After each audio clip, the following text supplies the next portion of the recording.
Over the past several seasons, we've told the stories of children who couldn't read and the families and teachers who tried to help them inside systems that weren't built to succeed. We listened to the pain, we traced the history, we followed the science, and one truth kept rising to the surface. This is not a mystery, and it's no longer a debate. Reading failure harms children first, but responsibility does not stop there. In Season 4 of My Child Can't Read, A Heartland Crisis, we widen the lens to examine the state of literacy in Kansas and across America. This season begins with harm, the lived reality of children and families, and follows it upward through classrooms, policy, and institutions. Because when the evidence is clear, when solutions are proven, neutrality disappears. This is a season about what happens next, about the difference between knowing what works and taking responsibility for it. Welcome to Season 4, The State of Literacy.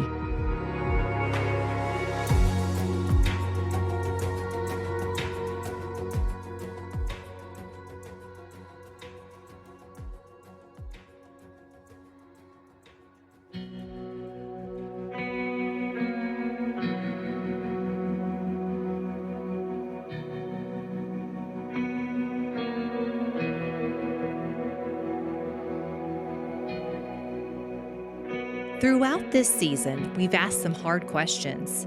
How literacy became so uneven in a country that knows how to teach children to read.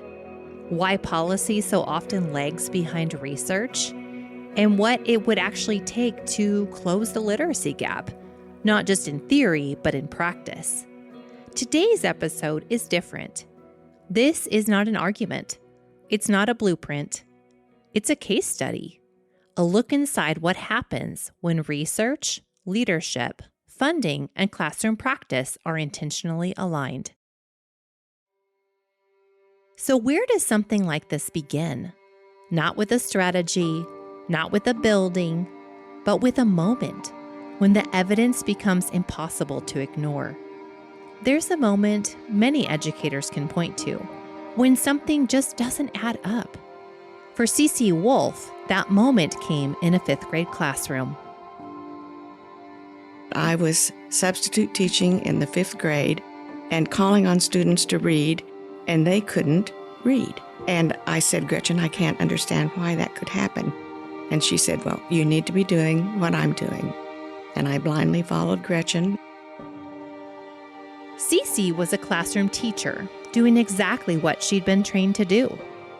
Behind the scenes, there were also people who saw what this could become. Dana Hensley was one of the early board members who helped bring Phillips Fundamental Learning Center to life. Did you know Gretchen? Yes. I did. And they were such a wonderful partnership. They just was the yin and the yang. It was just wonderful to see Janine so passionate with so many ideas and all over the page. And there was Gretchen, very calm, very controlled, very composed, and putting it all in a workable framework. That does sound like a perfect pairing. Oh, it was. She watched it grow from idea to infrastructure. But this wasn't just an idea. For Janine Phillips, it started as a mother trying to understand how her son learned to read. And for Gretchen, it became a commitment to making sure other children didn't fall through the same gaps. And what began as an idea quickly became something else, a responsibility. But for many educators, the problem wasn't effort. It was understanding. I had a student. He told me, Ms. Wolf, these words look like nothing but squiggles and dots. And that's when I realized that all children don't see words as letters put together. And it made me realize when I talked with Gretchen how little I did know about how to teach a child who learned to read differently, how to work with that student. So Gretchen led me on a very great path of learning how children who are struggling can learn to read. That's not a child who can't learn. That's a system that didn't know how to teach them. So what happens when the system works? For those working directly with students, the problem wasn't abstract. Bunny Hill, educator and longtime literacy advocate, saw it up close. He would come over and we would start working. We'd be sitting side by side on the couch, and he would go to sleep. Oh my goodness. Sound asleep. And I knew, what I knew was that his brain had just shut down. So much so, out of survival, he went to sleep because he couldn't do what I was showing him how to do.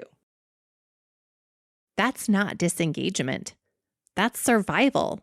And for families, the experience can be just as revealing. Parent Marietta Wetzel saw that transformation firsthand through her son. Dr. Stone really kind of showed how he has amazing skills in 3D spatial. He's super bright. Yeah. It just takes him longer to process the written word and spoken language. Having that assessment and Dr. Stone sit across the table from our son and with his family, it really, helped him realize that I'm different, but I'm super bright and I'm going to be very successful in life.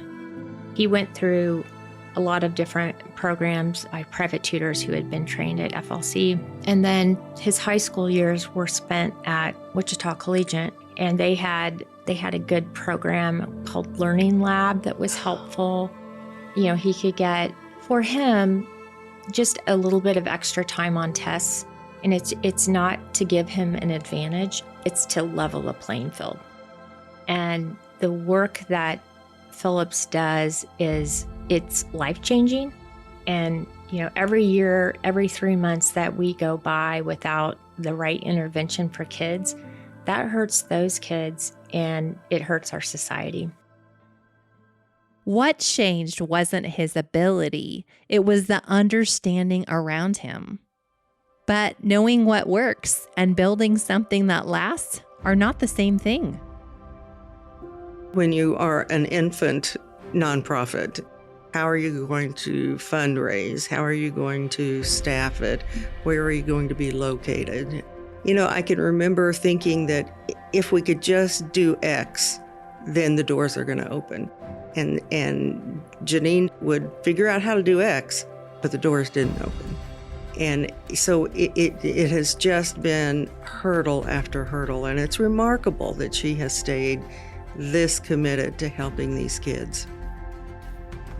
Building something like this takes more than belief. It takes people who can carry the vision forward. People like Karen Cox, who helped lead Phillips Fundamental Learning Center's capital campaign. Of course, children need to learn to read, but when you start understanding the core issues about Kansas and reading scores and why children are dropping out and why people are in prisons and why they're not getting jobs, when you start really seeing it touch all the aspect of economic growth, but also personal development, you can't not be involved. One time around the campaign table, and we had an amazing group of campaign volunteers, people that just said, I will sign up for this journey. I have no idea what I'm doing, and this isn't my favorite thing to do. It's raise major gifts, but I will do this thing. And celebrating the first milestone, I remember that one of the campaign volunteers, Bunny Hill or Dana Hensley, had passed around little children's shoes. And we were getting ready, full agenda, and she passed around these shoes as kind of a mission moment to remind us why we were doing what we were doing. And she asked us to hold on to those shoes. And I still have that shoe sitting on my desk. It's a literal child's shoe. Wow. Really powerful. But it was a celebration of the first million on a $20 million at the time journey. But we took a moment to celebrate, to really understand why it matters. And then we talked about the money, because it's never about the money. It's never about the building. It's about why and what happens inside and what that money, how we can bring that money to life and transform lives. PFLC's founder, Janine Phillips, helped others see what was at stake. Even at the policy level, there were moments of realization. James Franco with Kansas Policy Institute remembers one clearly when he first met Janine. Public schools can't use the term dyslexia. I'm like, all right, that's a bunch of hooey. There's no way that that's the case. And my mom is a special education teacher up in the Kansas City area. Mm-hmm. So I call my mom and I'm like, Mom, I met this crazy woman. And she says, you can't use the term dyslexia. She's like, we know what's going on. We're not allowed to certainly diagnose, but we're not even allowed to use the term. So if we're talking about a kid who's struggling to read, we just can't even use the term. And today, that awareness is starting to spread. Jill Hodge, educator, trainer, and local school board member, works with districts across Kansas supporting both teachers and leadership. Once teachers and administrators truly understand the ramifications of a student's inability to read, their perspective often shifts from, wish we could help, to, we have to help. With so much emphasis on graduation rates, low reading scores, educators are realizing that what we've been doing hasn't worked, so we have to figure out what does work. The science of reading has told us for many years what we need to do, but unfortunately, we didn't follow the science. It's often said that insanity is doing the same thing over and over again and expecting a different result. Sometimes I feel that's what's happening in our schools. When teachers know better, they do better. We need to help them know better. Because literacy doesn't stop at school doors, it shapes workforce, opportunity, entire communities. Dr. Sherry Utash, president of WSU Tech and workforce leader, sees that impact every day. Need a competent, strong workforce to be able to operate the businesses that happen in this city That's and exactly beyond. Right. And And so making sure they the have children access. that are in classrooms today are our future workforce at all levels. And it takes all levels to make organizations work and operate. And so that's why literacy and the ability to be able to be confident to read and to write and to do math is critically important. Mm-hmm. It's just critically important. And every child should have that opportunity. And maybe the most important part of this story is that it isn't hidden. This work was never meant to stay contained. We're going to transform education, and we're going to do it here in a way that other people could do if they wanted to. They can come see. We're not just teaching reading, we're teaching teachers how to take a classroom of kids and keep the joy, keep the high expectations, keep the spirit alive and engaged. This story is not about one school. It's about what happens when people at every level refuse to remain neutral once proof exists. You don't have to build something this big to be part of that change, but you do have to ask, what would it look like if we aligned what we know with what we actually do? Because literacy is not a mystery. It's a responsibility. And when we choose to build for it, change is not only possible, it's already happening. If you want to experience this for yourself, Simulations help participants actually feel how dyslexic students feel.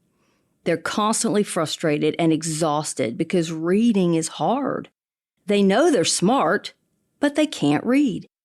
We offer those at our center free of charge every other month. If your child is struggling to read, summer is your window to change that. Hi, I'm Jill Hodge with Phillips Fundamental Learning Center. Our 6-week summer literacy program helps children ages 5 to 10 build real confidence in reading, writing, and spelling using proven, science-based methods that actually work. Through small groups, games, and hands-on learning, your child will build the foundational skills he needs to thrive. Spots are limited, so call 316-684-7323 or visit funlearn.org/summer 2026 today. Give your child what he or she needs to enter school this fall with confidence.